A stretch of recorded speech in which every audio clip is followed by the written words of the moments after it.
गुरुदेव। राम, इस ब्रह्ममुहूर्त में तुम यहाँ मेरे पास? ज्ञान तो गुरु से ही प्राप्त होता है ना। परंतु रात्रि के इस अंतिम प्रहर में तुम्हें जगाया किसने? जिज्ञासा ने।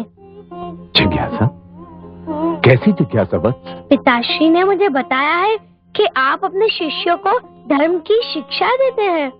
मैं जब से यहाँ आया हूँ यही सोच रहा हूँ कि धर्म क्या होता है। गुरुदेव, मुझे बताइए ना, धर्म क्या होता है?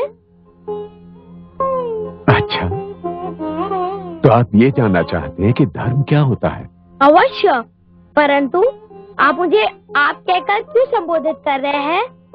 अब मैं आपको आप कहकर ही पुकारूंगा, क्योंकि आपने जो प्रश्न किया है वो आपकी छोटी सी आयु से मेल नहीं खाता।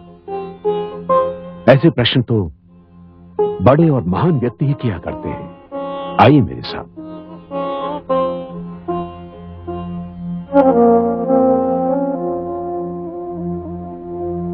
आप मेरा आसन ग्रहण कीजिए।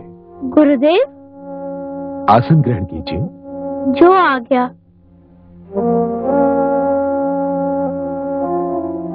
हाँ, तो आप पूछ रहे थे कि धर्म क्या होता है? हाँ गुरुदेव।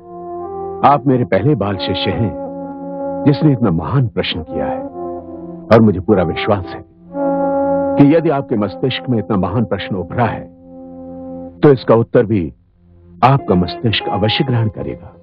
सुनिए, धर्म बहुत सारे गुणों का मिला जुला स्वरूप है। वो गुण जो मानवता को, मर्यादा को और आदर्श को सर्वोच्च शिखर तक ले जाता है, वो धर्म है।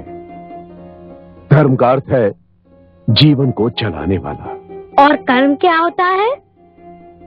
कर्म जीवन है, अस्तित्व है, जीवन का प्रमाण है। कर्म उचित भी हो सकता है और अनुचित भी। उचित और अनुचित कर्म की पहचान क्या है? वो कर्म जिसको करने से आत्मा को अपार सुख मिलता है वो उचित होता है, और वो कर्म जिसको करने से आत्मा को दुख पहुंचे वो अनुचित होता है वत्स। धन्यवाद गुरुदेव, आपने मुझे धर्म और कर्म का अर्थ बता दिया। मैं आपको वचन देता हूँ कि सदैव उचित और शुभ कर्म ही करूँगा।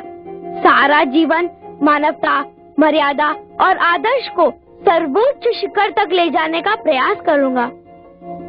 सुंदर, अति सुंदर।